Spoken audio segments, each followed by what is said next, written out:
Okay, Matthew chapter 6, nandito na po tayo. Ang chapter 6 po ay merong 34 verses from verse 1 to verse 34. So, hati-hatiin natin yung mga yaan. Ito ay pagpapatuloy sa section dito sa Matthew na tinatawag natin na Sermon on the Mount. So, ang Sermon on the Mount po ay ang unang discourse dito sa Gospel of Matthew at mula ito sa chapter 5 hanggang sa chapter 7. So ito po ay kung saan nangangaral ang Panginoong Yesus na nandoon po siya sa isang hill, sa isang, ano bang Tagalog ng hill? Burol. Sa isang burol. Tapos actually ang kanyang tinuturuan ay ang kanyang mga alagad. Okay. Pero dahil maraming nagsisunod po sa kanya, maraming crowds ng tao, kaya pati sila ay tinuturuan na rin niya. Yan. So sa chapter na ito, sa chapter 5, nakita natin ang mga pag-uugali. Diba? Yung mga tinatawag na Beatitudes. Beatitudes or dapat na nakikita sa isang mananampalataya, sa isang disipulo, at ito naman yung mga attitudes o pag-uugali na ina-expect ng Diyos, especially yung mga nasasakop sa kanyang kaharian o tinatawag natin na kingdom of heaven. So, at nakita nga natin na ang mga pag-aasal na ito ay hindi siya daan. Diba? Ipinoint out natin ito how many Sundays na ang mga Beatitudes na to, ang mga iba't ibang mga tinuro ng Panginoong Yesus na tamang pagsunod sa kautusan, hindi sila ito daan para sa buhay na walang hanggan. Kundi ito ay nakikita sa atin dahil meron na tayong buhay na walang hanggan. Tayo na ay bahagi sa kaharian ng Diyos, tayo ay bahagi na sa pamilya ng Diyos. Kaya, ito yung dapat na. Take note, dapat. Kumbaga sa English, it's a must. It's a must na nakikita sa atin. Hindi siya, walang exempted dito. Hindi yung, bago pa lang akong Christian. Bata pa naman ako, sila na lang. Mga ganun, diba? Hindi. Ito ay dapat na nakikita sa atin ng mga pag-uugali.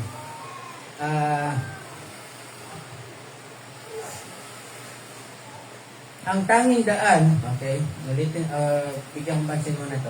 Ang tanging daan lamang para tayo ay makapunta sa langit ay sino? Ang ating Panginoong Jesucristo. Sabi nga niya sa John chapter 14, alam ko 3:16. Tumatawa na si Shandin, alam na niya eh. So, John 14:6, I am the way, I am the truth, and I am the life. I am the way, the truth, and the life. No one comes to the Father except through me, sabi ng ating Panginoon. So, kundi ito ay mga pag-ugali na dapat na nakikita sa isang tunay na mananampalataya, kahit ng mga nananampalataya kay Jesus. At ang mga katangian na ito, of course, taliwas sa pamumuhay ng mga nasa mundo. Talagang the opposite, contrary. Okay? Contrary sa, especially sa panahon natin ngayon. Kung mag-observe kayo, exact opposite ang mga bagay na ito. So, napag-aralan din natin na hindi ang mga Pariseo ang standard ng katwiran. Bakit ko sinasabi ito? Kasi yung time na yon, palagi yung mga Pharisees ang tinitingnan. Kumbaga, point of reference ng mga Jew, yung mga Pharisees, ganito yung mga Pharisees niya. Pero sa napag-aralan natin sa chapter 5, hindi sila yung standard ng katwiran. So, ang sabi ng Panginoon, kailangan lagpasan. Kailangan lagpasan nyo, kailangan lagpasan natin ang katwiran ng mga Pharisees. Okay? Ang katotohanan, hindi lang sa kailangan lagpasan natin yung righteousness nila. Ang sabi ng Panginoon is, dapat tayong maging ganap. Anong ibig sabihin? Anong English ng ganap? Be ye perfect, sabi ng Panginoon, as your Father is perfect. Be therefore perfect, sabi ng So, kailangan ninyong maging ganap kung paano ang Ama ay ganap or perfect. Yan lang, hindi tayo, walang tao na magiging perfect sa kanyang sariling gawa, sa kanyang pagiging DIY. Yung do it yourself, di ba? Kasi gasgas na yung sariling sikat eh. DIY na ngayon ang nauso. So hindi tayo nagiging righteous, hindi tayo nagiging perfect sa pamamagitan ng ating mga sariling effort. Nagiging perfect tayo dahil sa ating Panginoon Jesu Cristo na siyang nagdamit sa atin ng kanyang katwiran. Okay?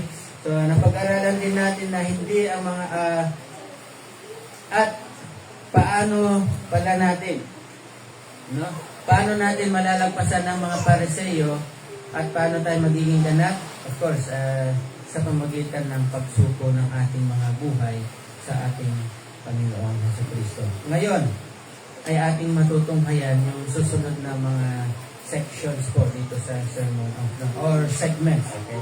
Mga susunod na segment at makikita natin dito sa chapter 6. Ang nilalaman naman ng chapter 6 ay yung iba't ibang mga tinatawag natin na Christian discipline. Okay. Ano-ano ba yung mga Christian discipline? Sa ating panahon ngayon, ang mga Christian discipline ay pagbabasa ng Bible, pagsisimba, pananalangin, at kasama na dyan yung pag-aayuno, pagbibigay. Pagbibigay. Yan, lahat ng yan ay mga Christian disciplines. Ano ibig sabihin ng Christian discipline? Dapat ginagawa mo, pinapractice mo, kahit na sometimes parang mahirap. Okay, di ba yung pagdidisiplina, di ba? Pag dinidisiplina ka, kumbaga, itinutuwid ka sa isang bagay na tama. Tinutuwid ka, pag doon sa tama ay lumiliko ka. Pag lumiliko ka doon sa mali, sa tama. So, ibabalik ka sa tama. Yun yung pagdidisiplina. So, discipline naman kasi ito ay mga practice na dapat ginagawa natin bilang mga mananampalataya. At dito sa Matthew chapter 6, at least merong tatlo, plus 1, kaya 4. Yan ang pagbibigay, or sa Tagalog na dito ay paglilimos. Papaliwanag natin yan. At pananalangin, pag-ayuno, yung 4 ay yung paghawak, pag-handle, pag-manage ng kayamanan. So, where your treasure is, there your heart will be. So, verse 1, sabi sa verse 1 ng chapter 6, verse 1 to 4, itong binabasa ko ay ang Biblia, 2001 na version. Mag-ingat kayo na huwag ninyong gawin ang inyong kabanalan. So, yung word na kabanalan, ito yung, kumbaga dito ay tungkulin, no? Pagtupad sa mga tungkulin sa harap ng mga tao upang makita nila. Sapagkat kung gayon, wala kayong gantimpala mula sa inyong Ama na nasa langit. Kaya kapag ikaw ay naglilimos, huwag kang magpapatunog ng trumpeta sa harapan mo gaya ng ginagawa ng mga mapagkunwari sa mga sinagoga at sa mga lansangan upang papurihan sila ng mga tao. Katotohanan ang sinasabi ko sa inyo, tinanggap na nila ang kanilang gantimpala. Ngunit, kapag ikaw ay naglilimos, huwag mong hayaang malaman ng iyong kaliwang kamay ang ginagawa ng iyong kanang kamay. Paano kaya yun, no? Hindi malalaman ng kaliwang kamay ang ginagawa ng kanang kamay. upang maging lihim ang iyong paglilimos at ang iyong ama na nakakakita ng mga lihim ay gagantimpalaan ka. So, dalawang bagay ang ating titingnan dito. Una is yung maling pagbibigay.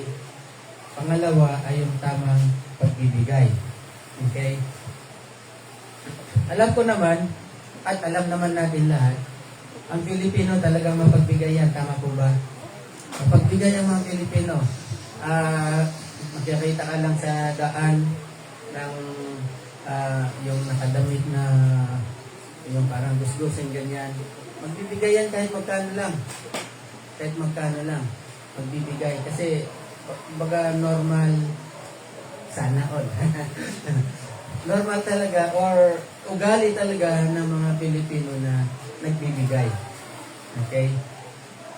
Yun lang. Ano ang mga purpose mo? Ano yung layunin mo sa iyong pagbibigay? Dito, ituturo ng ating Panginoon Jesus kung paano magbigay ng tama.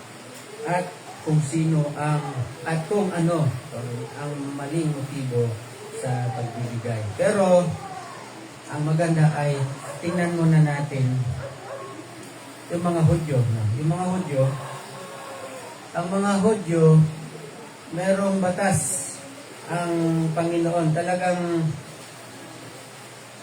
ang mga Hudyo ay para hindi sila maghirap, especially sa Old Testament. Kasi pagdating sa New Testament, parang nawala yung balance doon. Ang mga Pharisees, Sadducees, ang mga mayayaman, mas lalo silang yung mayaman, na tipong parabang ang mga mahirap ay napag-iwanan. Hindi ganon ang design ng Panginoon sa Israel. Sa Israel, ang Diyos nagbigay siya ng mga alituntunin, ng mga batas patungkol sa pagbibigay. And take note, yung word na tithes or ikapo, ibinibigay yan sa templo. Hindi ito ang pagbibigay ng tithes para lang mabigyan kayo ng idea kasi may napanood ka sa YouTube. Ang title ng YouTube is ano yung ayaw sabihin sa inyo ng mga pastor nyo, sabi niya. Pero English yun. Secret that the pastor will not tell you, sabi niya. At ito daw yung tithing. Ang sabi niya doon ay wala naman ng tithing sa katotohanan. Dahil unang-una ay tayo ay under the law. Ay hindi na tayo under the law. Of course, unang-una, wala naman sa law yung tithing. Hindi naman sa law. Bakit wala sa law? Dumating ang law, time ni Moses. Pero 400 years back, sa Israel, actually, bago pa ipanganak si Jacob. Kasi 400 years ang nakalipas nung yung mga Israelites nakarating sa Egypt. Okay, so after 400 years sa Egypt, ipinanganak si Moses. Pero even before Jacob, sa panahon pa ni Abraham, hundreds of years na wala pa yung law sa Israel, si Abraham nagbibigay na ng tithes. Nagbigay siya ng tithes kay Melchizedek na isang pari ng Diyos. Si Melchizedek hindi rin siya Hudyo. Hindi siya mula sa tribe ni Levi, ng mga Levites. Kasi wala pa namin yung 12 tribes nung time na yon. Pero ba't nagbibigay na ng tithes? In other words, ay ang tithing, hindi siya sakop ng law. Ito ay bahagi ng isang pagiging mananampalataya. Later on, sasabihin ko kung para saan yung tithing. No? Pero another thing is, sabi niya sa kanyang video, ang tithing daw ay hindi naman financial. Kasi bumalik siya sa Old Testament, ang tithing daw is yung harvest mo sa, di ba, nag-harvest ka ng palay, ganyan. Yung 10th portion ng iyong palay, yun yung dinadala sa templo. Yung time na yun, ang major na industry doon ay agriculture at saka yung husbandry. Ano kasing husbandry? Pag-aasawang lalaki din.